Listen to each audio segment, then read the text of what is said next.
Assalamu alaikum everyone. Thank you for joining in. I'm Aisha and I welcome you all on behalf of Octara, who is very pleased to organize this 1-hour webinar in collaboration with G2G Impact Group based in Canada. A brief introduction about G2G. G2G is the consultancy based in Canada who research on the transformation, on the science of transformation across industries and provide solutions to organizations to plan, perform, innovate and lead in the disruptive world. We have two speakers for the who will be conducting the webinar. Ms. Niloufer Afzal. I just want to highlight a few credentials from her profile. She is the CEO and business transformation coach G2G Impact. She has over 20 years of experience in strategic planning, marketing, and people management. As a business strategist and marketer, she has worked across Asia, Europe, and North America with Fortune 500 companies, startups, and SMEs. Our second speaker of the webinar is Mr. Noeman Shirazi. He is the Managing Director International of G2G. He has over 10 years of experience as a business consultant. He also worked in the Unilever for the past 26 years, and he left from the position of Chief Vice President Customer Development. Before I hand over to my speakers, I just quickly want to brief you about the guidelines. If you have it, we have a question answer session at the end of the towards the end of the webinar. So if you have any questions, you can post in the Q&A box. And also this webinar is being recorded. So you can, if you miss out anything or if you want to rewatch it, you can go to our Octara's YouTube page, and also you can watch the recording on G2G Impact page. So without any further ado, I hand over to Niloufer and Noeman. Thank you very much, Aisha, for your kind words and that wonderful introduction. Hello and welcome everyone. Assalamu alaikum. Hope everyone is doing well. I would like to first of all take a moment to thank the Octara team for helping us pull this off and be able to ensure that we are all here today and technology is functioning and working. So thank you guys. Just a few words on Octara. Octara is Pakistan's leading business intelligence, knowledge and corporate training company. It was founded more than a decade ago, and the vision is to bring high quality learning experiences to corporates in Pakistan by creating alliances with like-minded organizations and international trainers and service providers like you're seeing some of us here today. So what are we going to cover today in today's webinar? We will discuss trends. We will talk about the patterns that we are noticing from the point of view of consumer behavior shift. We will also look at what those opportunities are and the business implications are that you can look at and try and tap into both within your core business as well as outside your core business. So that's how we will try and tackle this hour or so that we have. Like Aisha said, my name is Niloufer Afzal, and I'm the founder and CEO with G2G Impact Group. I have over 20 years of experience having worked in Pakistan, in Canada, US, Sweden, and Italy over that span of many years now. And my experience touches industries such as pharmaceuticals, consumer electronics, and packaging. Pleasure having you all here. And with that, I will hand it over to my co-host, Noeman. Thank you, Nilo. Just a very quick introduction, building on what Aisha had said earlier. I recently moved to Canada about 3 years ago. Prior to that, all my career has been in Pakistan. I worked with Unilever for 26 years. I took early retirement in 2009. At the time, I was Vice President, Customer Development. Thereafter, I've been working as an independent consultant for almost 8 to 9 years till I moved to Canada. I've worked across industries, and even in Unilever, I've worked in many different functions. So that's briefly about myself. Thank you. Just one more thing. I'd like to thank all my colleagues and friends in Pakistan who give a lot of inputs and insights in terms of what's happening there. So thank you all very much. Over to you, Nico. Thank you, Noeman. And Aisha, thank you for being the moderator on this webinar. So Aisha will be posing the questions when we get to the Q&A section. So just building on what Aisha said, a couple of quick housekeeping points. So this session is being recorded, so you can definitely watch it at your leisure and sift through some of the material that we might fast forward just to stay within the time.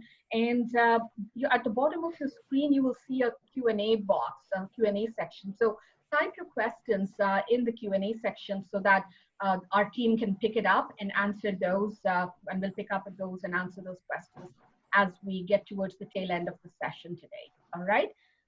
So with that, I just wanted to give you a quick structure of today's webinar. So here's what we will be covering and the format we'll be using. We will start by looking at the macro trends from a global and a local market perspective. We will then quickly touch on behavior patterns that we're noticing and what this actually means to businesses in Pakistan. The intent here is to help you evaluate and get prepared for the new normal that we all know is just around the corner. So if I were to give you today's webinar in just one slide, it will be this. For a business to thrive in the new normal, you have to first of all survive the crisis. You have to have a robust roadmap for the restart, and then of course get into the new normal poised for growth. And for that, you have to be looking outwards at what's happening around the world. What are those trends that are going to impact our business outcome? Marry those up with the local factors that will most likely influence how your business comes out of this.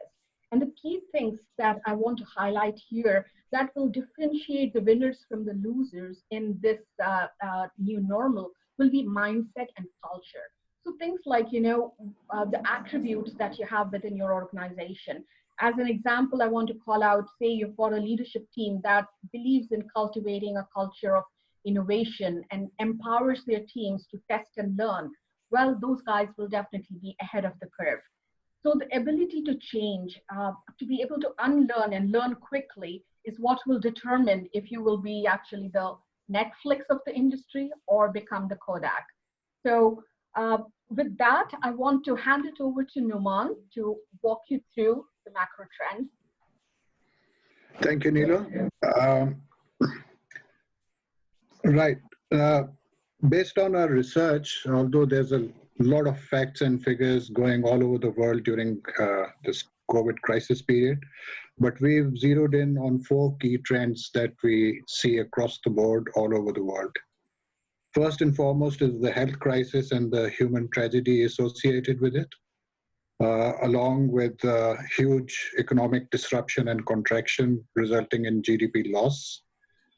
And although this was there before as well, globally, most of the world is in huge debt. I'll be sharing details shortly. But it has, post-COVID, also caused a serious debt distress in terms of the ability of the borrowers not being able to meet their obligations to the financiers. Inevitably, such a crisis brings about huge unemployment issues, and the income disparity in terms of the gap between the haves and the have-nots has been affected very adversely. So in the next few slides, I will take you through very quickly to each of these macro trends.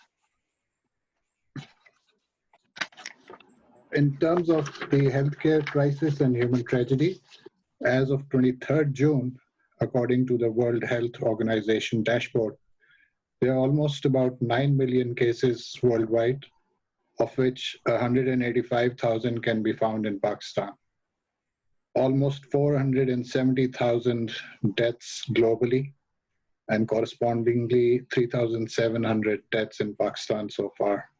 The worrying part is that the daily new cases on a global basis are going up in excess of 152,000 daily, whereas in Pakistan, the figure has reached an alarming figure of 4,000 cases daily, new cases being reported. Next slide, please. Okay, in terms of GDP loss and economic contraction in 2020, globally there has been almost a 3% contraction, which is being estimated. based on 2019, where it was growing by about 2.9%.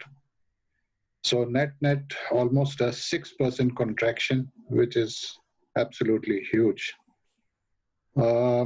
Advanced economies are hit harder to the tune of about 6%.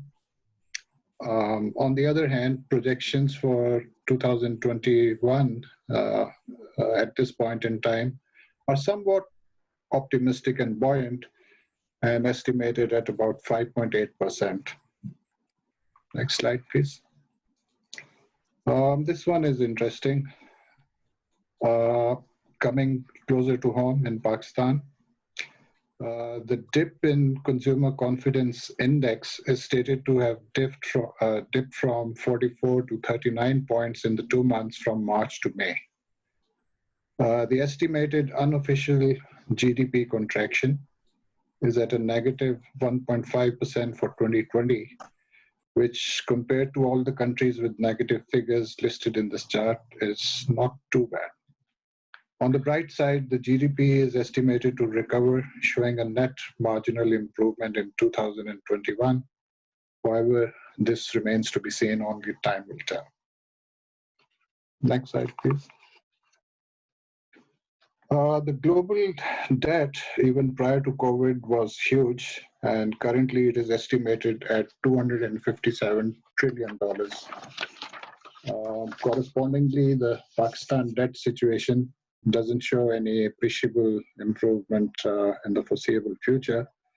The major long-term improvement, I think, lies mainly in improving our tax base, improving the tax revenue stream, growing exports, and I think more important than ever now, relying on import substitution. In terms of unemployment and income disparity, it's estimated to be about 8.3% in advanced economies, growing as we speak every day. And the last estimate from Pakistan was about 4.5%. The worrying part is the doomsayers or naysayers, whatever way you want to look at them. In the worst case scenario, if things go really, really bad, we are at a risk of maybe even half the population of the country in Pakistan can dip below the poverty line. But inshallah, I hope that does not happen. And we will be able to come through this in a better way. In terms of economic disruption, I think most of you would have had a bird's eye view of the performance in various sectors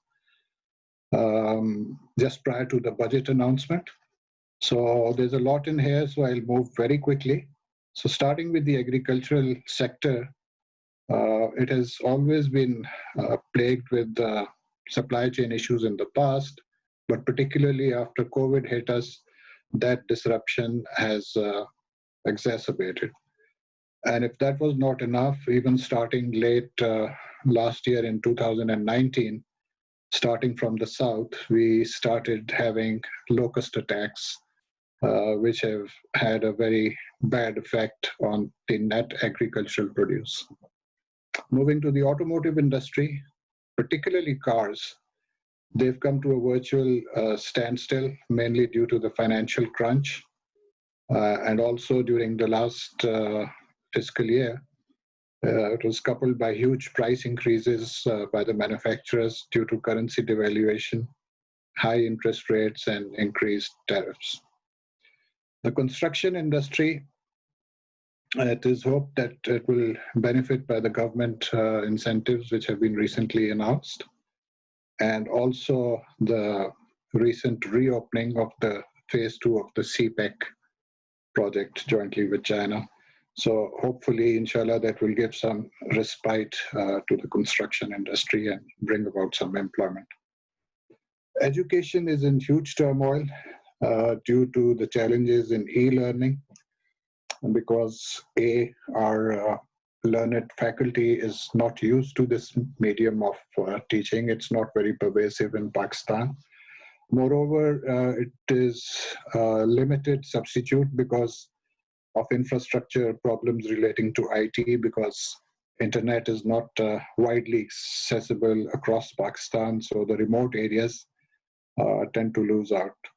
However, we hear that the government has also stepped in. It has set up a special cell in the HEC, primarily to focus on how we can leverage e-learning to its maximum. In terms of financial services, in times of crisis, the first thing which happens is that people want to mitigate their risk. So personal loans from banks have gone down substantially, and even businesses trying to mitigate their risk are, I think, averse to taking further borrowing and financing at this point in time because of the uncertainty.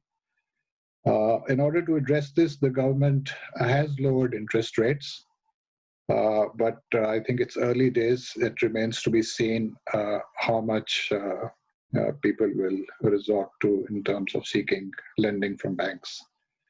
One other important aspect that has to be mentioned is basically the need for banks to ramp up digital banking very quickly, because cash transactions have reduced due to concerns of contamination, and most of our informal undocumented economy relies on cash transactions. So the need of the hour, particularly in the banking sector, is to improve digital banking. Coming to healthcare, I think we were already not up to the mark in Pakistan, but particularly after COVID, the entire health system has come under huge pressure, and the government has also had to step in and make unplanned investments in order to cope with the crisis. Next slide, please. Now, coming to economic disruption in the machinery sector, there has been quite a bit of that, because most of our machinery imports were mostly from China, as well as the rest of the world, because supply chains across the world have been disrupted.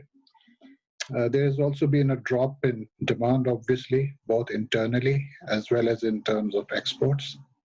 And due to the lockdown, there's been a general slowdown in the local assembly lines. I think the only good news, if you can call it that, is in the oil and gas sector, that due to the unprecedented drop in oil prices, initially due to the Saudi and Russian price war, COVID-19 has brought virtually all transportation, whether it is air, land, or sea, resulting in reduced demand for fossil fuels. This will definitely have a very positive effect in Pakistan in terms of saving foreign exchange. Textiles, very quickly, although ranked number 4 globally, has been affected by cotton quality issues in the past in terms of our indigenously produced cotton. We've slipped a bit due to the cotton quality and our costs compared to other manufacturers like Bangladesh. This is further compounded due to the COVID situation because of a decreased demand for apparel, both locally and in exports, and of course the global supply chain disruption. Transportation, quite obvious, hugely affected by lockdown, whether it is airlines, whether it is private transport, public transport.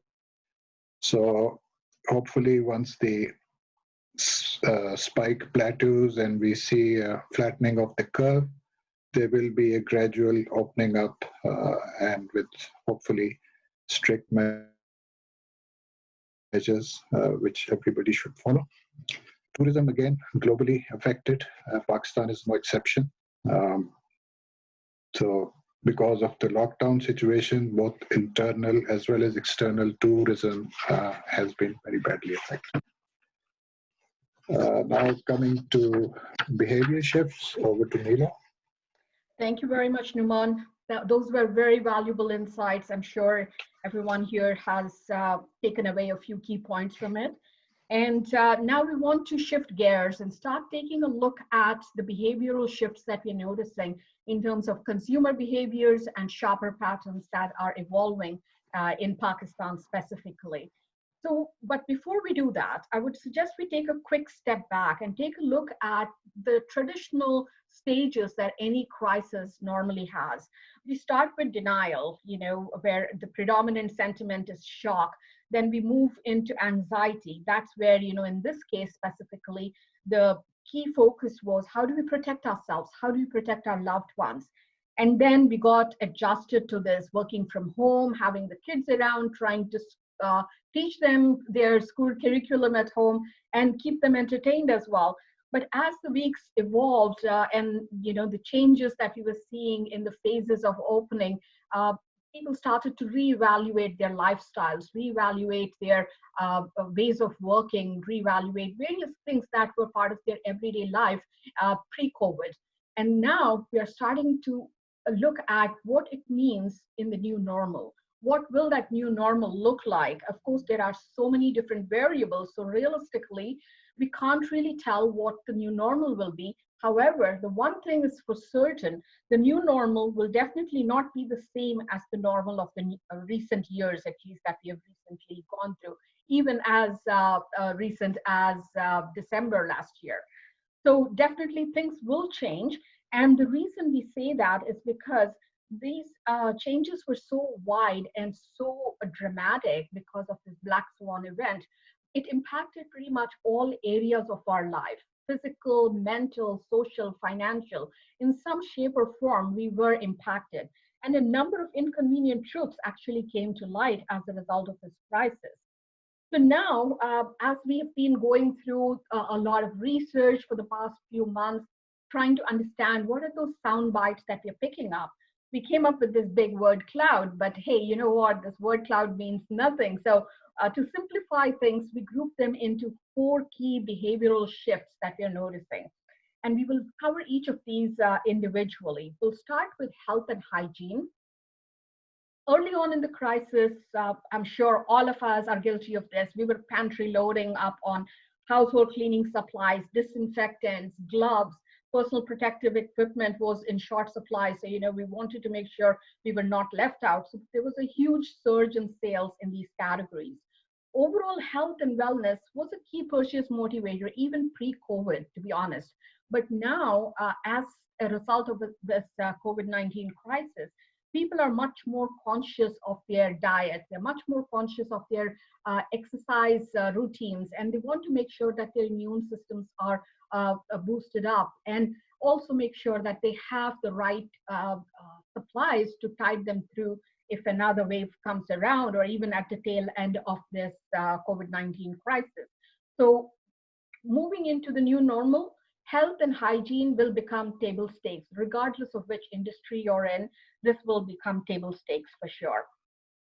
Another trend that you're seeing, which pretty much permeates any market around the world, is around the low-touch revolution.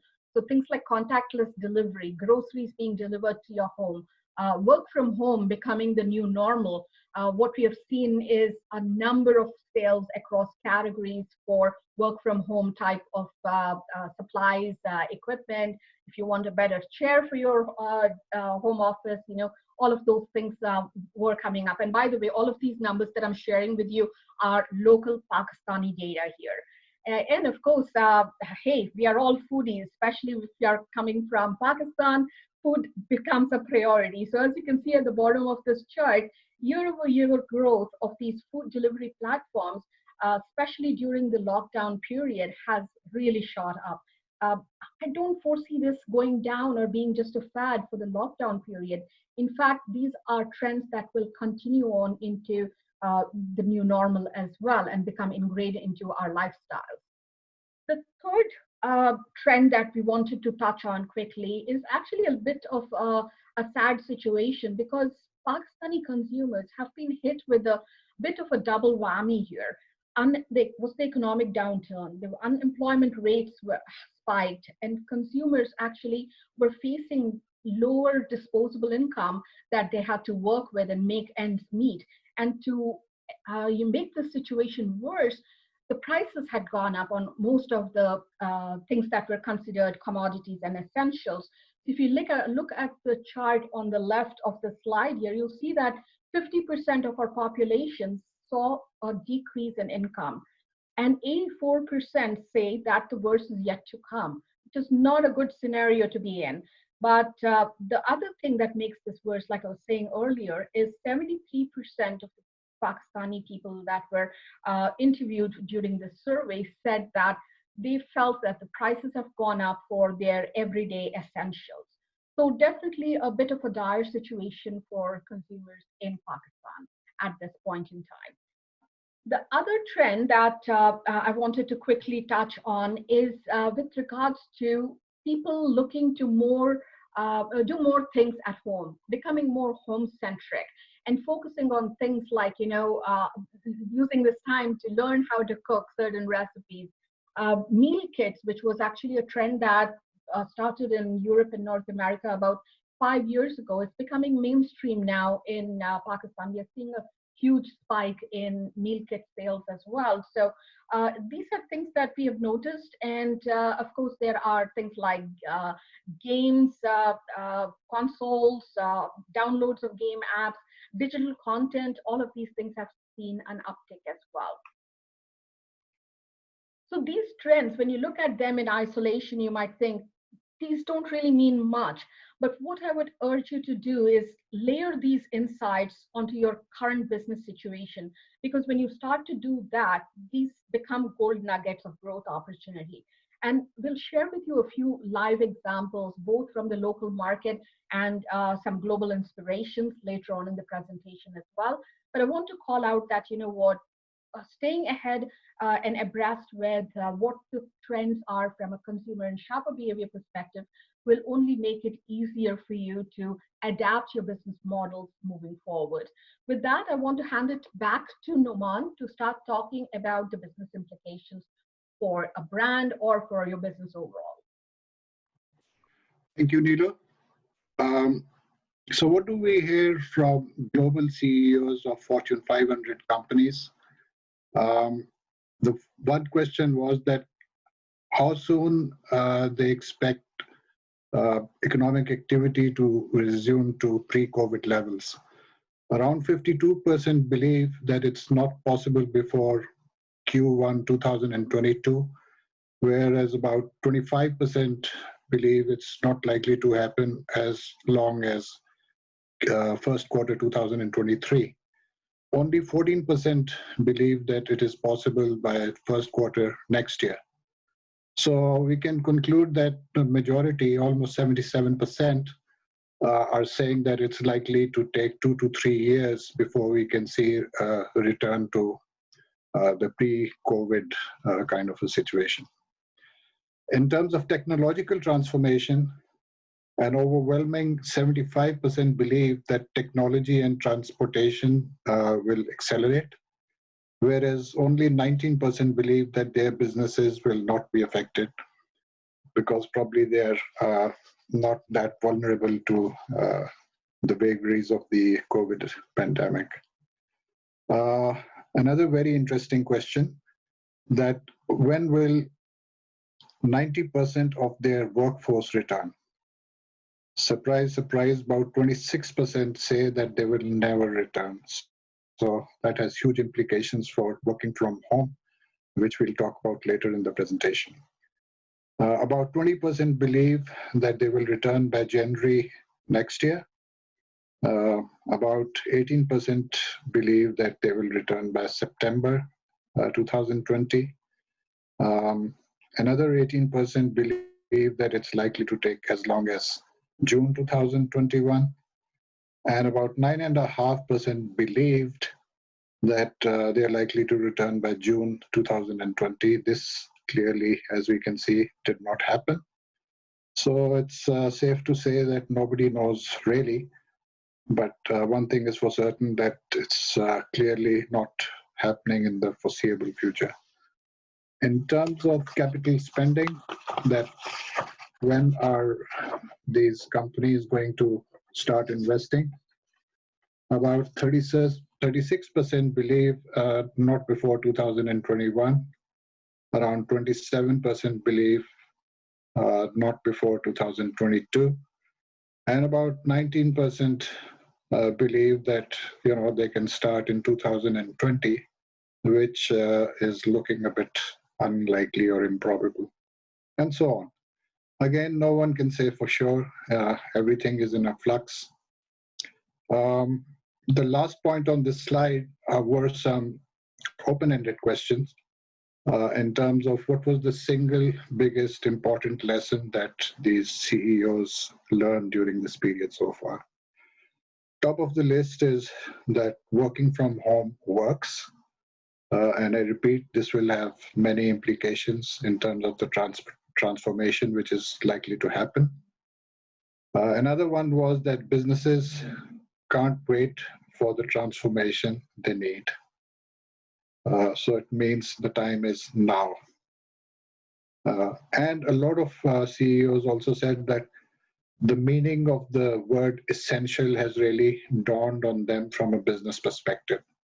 So what was seen as, or what is now being seen as frivolous will be done away with. So we can expect a lot of changes in corporate behavior, for want of a better term.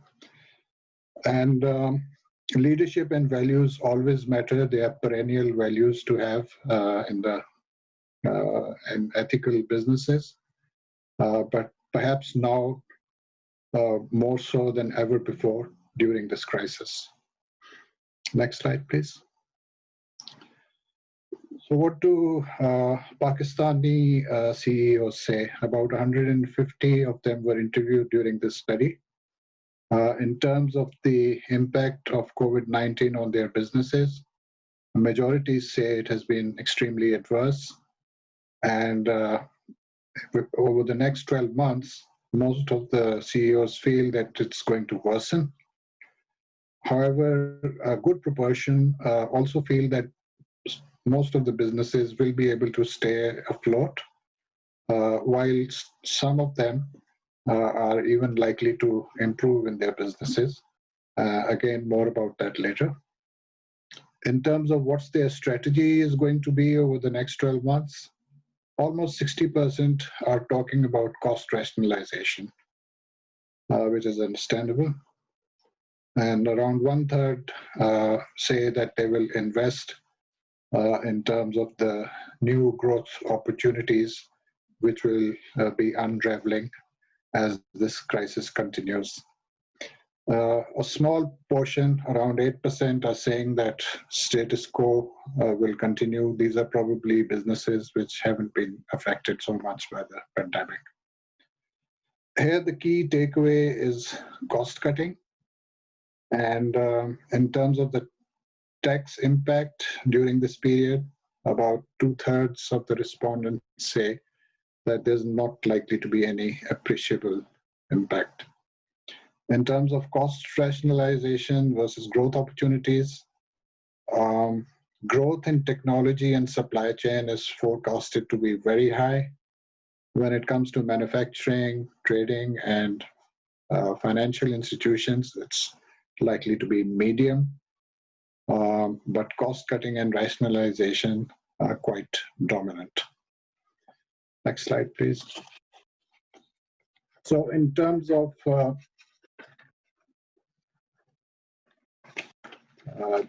what's happening in the supply chain, a transformation had already started happening at different levels, driven mostly by big data and digital catalysts wherever available, and mainly at the retail level, manufacturing and logistics. Again, I take this opportunity to thank my ex-colleagues and friends who gave some valuable insights, which you can see on the right side of the slide. Some of the very enterprising people already involved in digital technology and demand and sales planning systems were able to get retailers linked directly to distributors, so giving relief to sales representatives who used to take orders physically. So that's happened in a number of companies. Unfortunately, and this came from a very senior ex-colleague who said that, we were talking about some inconvenient truths coming to light. This is about the entire supply chain situation in Pakistan, which had been sort of neglected in the sense that in terms of self-reliance. So this has really come to light now, and nobody had thought that, there will be restrictions on the border and transport is going to be severely restricted.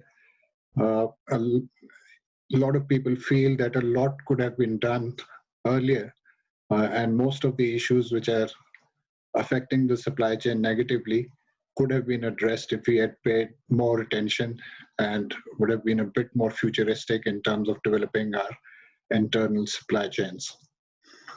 Some companies have been very agile in terms of very rapidly adapting to the new situation by rearranging logistics and ramping up their delivery systems on war footing. Human order taking was reduced to a major extent.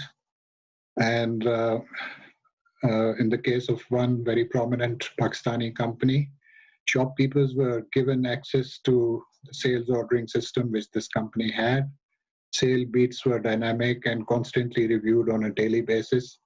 Plant shifts were changed, and an emergency backup shift was also kept at hand. So if there was any positive case, it could very quickly be addressed, quarantined, and the reserve shift people could come. So these are just a few examples of some of how some of the companies are being able to be quick on their feet and agile and to minimize any loss of revenue.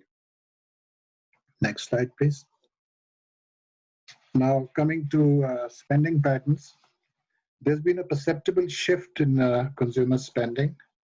In the early days of the pandemic, there was a surge in stocking up on food and household consumption items. But by April, however, survey results show that in terms of perception of availability of products, half the respondents don't perceive that there will be any issues in terms of product availability, while a similar number believe otherwise. So that's a 50-50 thing, whether availability is going to be affected as badly as it did in the initial days, or it has been overcome to quite an extent, but still there's a great deal of uncertainty here. Secondly, about 76% are not inclined to buy, even if there is any perceived unavailability in the future, obviously due to a huge effect on their purchasing power. So people are trying to save up and not spend unnecessarily, apart from absolute essentials. Another statistic here is that 24% will buy due to the same reason, regardless of availability or unavailability. And about 63% people have been affected in terms of decreased purchasing power due to COVID. Next slide, please. In terms of category performance, food and beverages jointly constitute about 80% of consumer spending, in which 50% is food and around 30% is beverages. Interestingly, however, in year-on-year comparison, that is April 2019 to April 2020, food, home care, and personal care have shown a very marginal increase, while there's been a sudden and very sharp decline in the beverage category, which has gone down by as much as 24%. Probably this is due to the lockdown situation and the social distancing measures. Next slide, please. This is, I would say, my favorite slide in the entire presentation. The Made in Pakistan slogan is getting increasingly popular in social media. And I think this is a carryover from the previous budget last year, where the government imposed import duty on almost 7,000 luxury items due to our adverse foreign exchange balance situation. So there's an increasing realization amongst the population, particularly the youth, that they have to conserve foreign exchange and to depend more and more on import substitution, i.e., to start making things in Pakistan rather than relying on imports. So that is good news that finally this realization has come. And that's about it. Over to you, Nilu. Thank you very much, Noeman. Really interesting insights there, especially from being proudly local. A lot of implications that in terms of expanding market share within the local market and potentially also looking at export markets for Pakistani products. So with that, I want to touch quickly on a very important business insight that has taken on a new life as a result of the COVID-19. The digital transformation need has become front and center. So we will need to spend a few slides on this, but I'll try to keep the pace very fast here so we can actually cover all the great content that we spent time putting together. So at this point, I want to take a moment actually to acknowledge that society as a whole has paid a heavy toll as a result of this COVID-19 crisis. Now, as we enter into the new normal, we are starting to see a little bit of a silver lining. So, the silver lining takes the form of the reset, an opportunity to explore new areas of growth. We have seen shifts in behavior. We are noticing and are aware of all the new regulations that are coming about and an accelerated pace of adoption for technology. So in reality, this is the kind of moment that innovative organizations and entrepreneurs have been waiting for to take their businesses to the next level of growth. So this becomes an opportunity for Pakistan as well. And as you'll see here, we are currently slated to be at about a $1 billion mark for e-commerce in Pakistan. That's the projected number for the market, e-commerce market in Pakistan. But when you look at that in comparison to our GDP, it's less than 1%. Actually, it's 0.4% of Pakistan's GDP, which is a minuscule number when you look at benchmarks in the region similar to India and Bangladesh, where the e-commerce contribution to the overall GDP is significantly higher. So I would actually encourage all of you that are here in the webinar today to take this as a white space opportunity to tap into and build further opportunities around your businesses, because this is a space that really is the future of tomorrow. And we have to accelerate the pace here for e-commerce. And I want to add on here that it's not just e-commerce. Yes, it's a big piece of the pie, but for us to be truly relevant to the consumers that are interacting with us, we have to think about it overall from a digital marketing perspective as well, because a number of shifts are happening and you're seeing that consumers are much more sophisticated and educated. They're looking for a seamless experience, be it online or offline. So the two key things that I would want you to remember is try and build robust relationships with your e-commerce partners, those third-party platforms that you're currently with or are planning to work with. But in parallel, also think about developing and investing in your own e-commerce shops as well. Have your own brand platform, because that's going to be critical in the long haul. You want to have your consumers engage with you. You want to have your shoppers be aware of what else is out there within your franchise, within your portfolio and franchise. So, you can only do that by having that one-on-one relationship and having that first-party data available. So I would say that those will be the two key things for you to keep in mind, especially as you're looking to accelerate your e-commerce business within your organization. And another thing that actually is very interesting, and I want to take a moment here to acknowledge the work that has been done by the fintechs and the microfinance companies in Pakistan in driving the digital retail payments. They have done a phenomenal job, and they've been the pioneers in this industry. And at this point of the crisis, it's a wake-up call, actually. It's a wake-up call for all the commercial banking industry to really make that leap into the digital transformation era. Because as you can see with some of the numbers here on the slide, getting the share of the e-wallet, having mobile accounts, having cards, and online banking is growing exponentially. E-wallets and mobile accounts, 8.2 times growth actually, and this is 2019 numbers. And given the lockdown and the need for having access to digital payment systems, I'm pretty sure these numbers will hike up significantly in 2020. So now we want to share with you a few strategic thought starters, and we'll break these out into survive, restart, and thrive. But let's start with survive. How do you survive a crisis, the scale and scope of which was unlike any we have seen in recent history? Well, the first thing is to learn how to transform and pivot. And of course, the need to prioritize. Prioritize for today, but keep an outward facing lens always on, because you are not just going to be surviving. You want to also have a restart plan. You also want to thrive in the new normal. So keep that lens, the outward facing lens, always on. The second thing I want to touch on is when solving for problems, look for opportunities.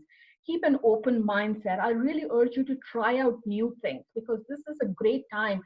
Your consumers, your customers are more forgiving in this time frame actually. So if you're testing and learning different things, more than likely, you know what, if you mess up, you're not going to get into as much trouble as in the pre-COVID period. Managing cash flow, mitigating supply chain risks, yes, definitely top of mind for all businesses. That is going to be critical for especially the survival phase.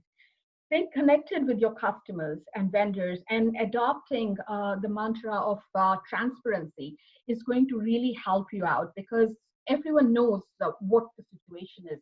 We are all in this together. So being transparent with your vendors, as an example, if you've got out of stock issues, being connected with them and telling them what the situation is, I'm pretty sure they'll understand. I'm sure they are facing similar challenges as well. The last thing, which is in fact the most important thing for the crisis, is please don't forget to be human, regardless of who you're communicating with, be it your employees, your vendors, or your customer. Being human is going to be very important. And you'll see this buzzword come a few times in the next few slides as well, because brands are going, or rather consumers are going to gravitate more towards brands that are showcasing empathy, showcasing their humanness during this period of crisis.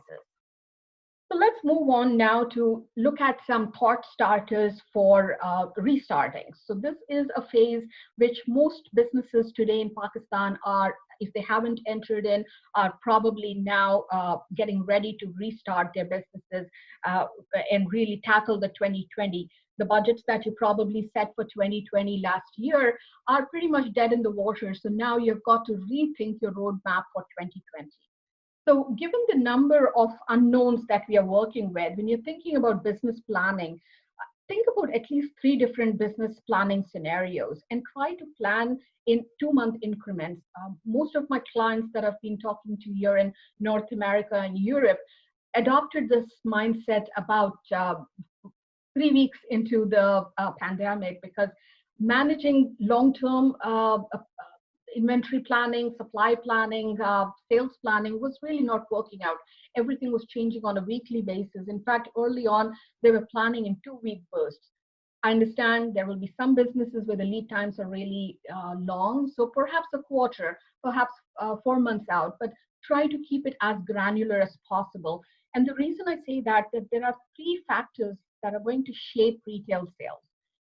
Potentially weak demand with a long recession, accelerating the pace of e-commerce adoption across all industries. This is something we're seeing significant acceleration in global markets, and we're seeing that in Pakistan as well. So those that were already on this path, kudos to you guys, because you're already ahead of the curve. But the flip side of this is we are also noticing that a lot of businesses will potentially be closing shop, and brick and mortar stores perhaps are going to be shutting down a few of their locations. It's already happening here in North America and Europe, where a number of retailers are cutting back on their number of stores that they currently have. So these are all the three things that we have to keep in mind when you're planning out your business planning for the restart. But we have some great inspirations right here locally. And I want to just spend a few minutes on this because we have some examples here where people have actually started to pivot already and explore adjacencies and new areas and come up with models that are actually doing a good job. So telemedicine has taken off significantly. Bikea, I was really happy to see this example actually modifying their ride share to become a delivery service. This is a trend that we were noticing. People are looking for more delivery services, so why not, right? So quick pivot, and they started doing this. Giving back to the community, showing that you care, that you're conscious and genuine and authentic. Sana Safina, great example. They've launched a thank you campaign for the frontline workers, sending them Eid Joras and PPE for the celebrations, Eid celebrations. So these are the kind of things that we are already starting to see within Pakistan itself. And my favorite one actually is this one here. So this is a mobile puncture shop. He lost his business, so he took it online. He said, you know what, I'm just a call away. So coming up with jugaad, as you all know, is very much a part of our Pakistani DNA. So let's pull that trait out, let's take that out and help us get out of this crisis. Because nothing like being innovative and creative, especially when you're in a crisis. So this was my one quick soundbite here on emerging disruptors. So in terms of larger organizations, I completely understand if you're a small organization, it's much easier for you to actually pivot, make changes. But you know what? It's possible. PepsiCo, we all know, is a large global organization. So as an example, in 30 days, they were able to develop 2 consumer-facing D2C, direct-to-customer platforms. Hey, developing a consumer-facing website, I completely understand. It's very easy, not a problem doing it in 30 days. But for an organization the size of Pepsi to be able to get their supply chain aligned, to get their leadership aligned, and what we call quote unquote the internal politics navigated is a big deal. And normally that is what is the difficult part. So what we have seen as a really good improvement is the number of meetings that it's now taking to make a decision and move on has gotten down as a result of this COVID-19 crisis. So I really would urge that those businesses that have been able to cut back on the number of meetings it takes, have built speed and agility into their organizational framework, maintain this even as they get into the new normal, because this will definitely put them at a significant advantage versus the competition that they're up against. So the main part that we want to spend the bulk of our time today is around how do we now thrive and accelerate the pace of our growth in the new normal. So we talked about survival, we talked about restarting, and now we want to touch on accelerating the pace of growth in the new normal. My favorite question that I get from a number of my clients when I engage with them on growth mapping assignments or innovation projects is, hey, Nilo, where do we find new ideas? And I always fall back on this quote from Marco Morosini, who is with Ferrari, as I'm sure you all know. You need to be more open to the complete possibility of what could be. There is a lot out there that you can pick from, and there are proper strategies, and that's a whole different topic of how do you navigate the innovation ecosystem, and that's actually one of our products, but I'll touch on that very quickly when we get to that part of the presentation. So there is a structure, there is a process, there are possibilities out there that you can tap into. And to invest, the time is right now, because if you look at examples from the previous recession that we went through in 2008-9, what we noticed is that the most successful companies actually increased their spending, not just spend, but increased their spending on R&D and innovation instead of cutting it back. 100 of the most innovative companies that actually did this actually resulted in accelerated growth and profitability. You'll see that on the right side of the chart. So I won't go into the details, but the key takeaway here is please don't cut back on your innovation budgets and your R&D budgets, because that's what's going to tide you through. And it's also a shift in mindset that we have to be cognizant of. We need to quickly move from being defensive to offensive. I completely understand. You have to manage your risks. You have to take care of the health and safety of your teams. You have to keep a close eye on your P&L, which is very important. But that can't be your sole focus, especially if you want to thrive in the new normal.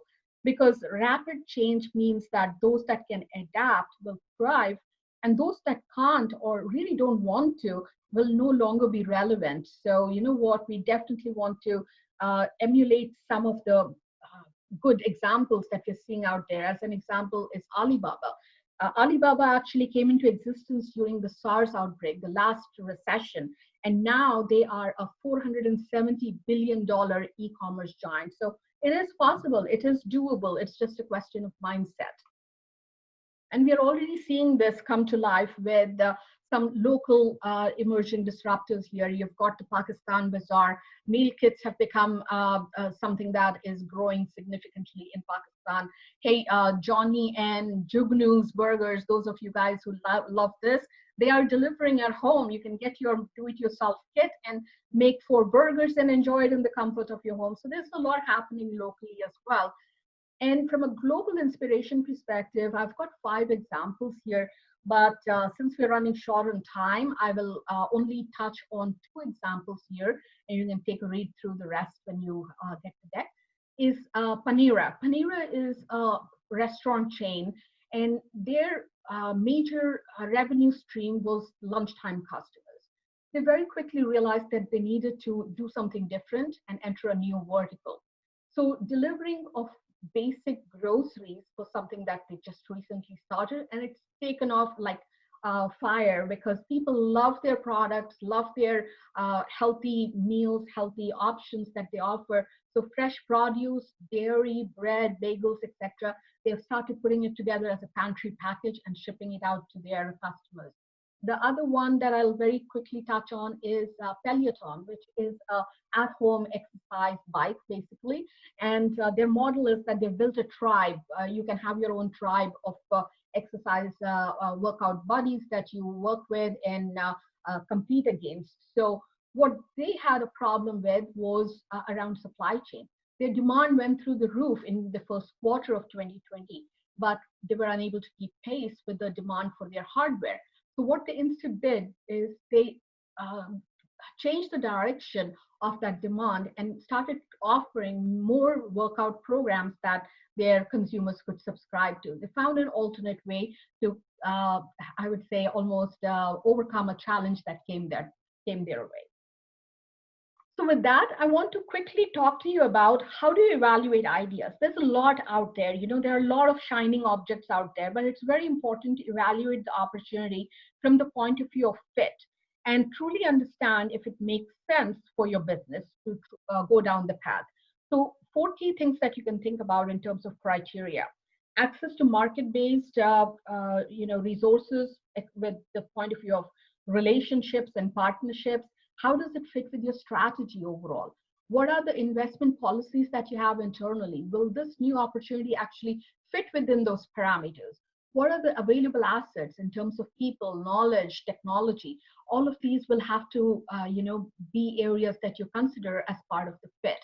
Some might come out as yes, some might come out as no. And then internally, you will want to have a dialogue in terms of what is our strategy and our roadmap to grow for the future. And one quick soundbite here on one of the products that we have, it's called InnovMap. It's a complete innovation ecosystem. And one model at the corner right here that you'll see is an opportunity assessment model. What this does is it looks at your opportunities from 3 key lenses: attractiveness, feasibility, and viability, and then spits out all of those ideas that actually make sense for your business to take further down through the innovation process. So that was just a very quick soundbite there. So all businesses are not on the same even playing field. We are all at different levels, and sometimes it's difficult to decide which route to take. But if you're really looking to move away from your core business, one thing you have to be conscious of and aware of is it will definitely require a new business model. You may have to switch from being a B2B business to a B2C business. Or if you're already a B2C business, perhaps you want to go direct to consumer, and that would require a whole set of new requirements within the organization. So think about where you want to take the future of your business and then build your frameworks around it. And in terms of how you want to thrive in the new normal, there are three key growth interventions that you want to be aware of. When to grow, where to grow, and how to grow. When you're talking about when to grow, it's a focused, finite time frame. You have to finish what you're looking to focus as a growth area within a finite window. And this window actually is really small. It's between a year to 2 years of recovery. You have to finish those projects. Where to grow is around reallocating resources to existing businesses, moving into adjacencies, even high growth geographies from an export perspective are things you want to think about. And how to grow? Well, there are various things that you can consider: M&As, building new capabilities, accessing high growth customer segments could all fall within the realm of this. So with that, I'll bring it back to the slide we started with. If you want to thrive in the new normal, surviving this crisis is important. Restarting your business with a proper roadmap for growth, and then having innovation strategies and growth platforms outlined to thrive in the new normal will be critical. And of course, to underpin all of this will be culture and mindset to give you the outcomes that you're looking for. And here, I just want to quickly spend maybe 30 seconds on the products that we offer that we could help you with. We are a business transformation company, and we can help you really achieve industry-leading top and bottom line growth by addressing three key areas of business challenges. Strategic planning. We have a proven vision-based strategic planning model that really helps turn around the baseline business and accelerate the pace of growth. We can help you with your restart plans as well as multi-year, multi-horizon strategic plans as well. The product around innovation that I touched upon very briefly earlier on, well, this product is a really neat, full, complete ecosystem that will take the unpredictability out of your innovation and make it incremental and profitable for you. And all the work that we do actually is underpinned by a scientifically proven coaching framework that we use to drive high performance and engagement across all areas of the organization. And with that, I will open it up for questions.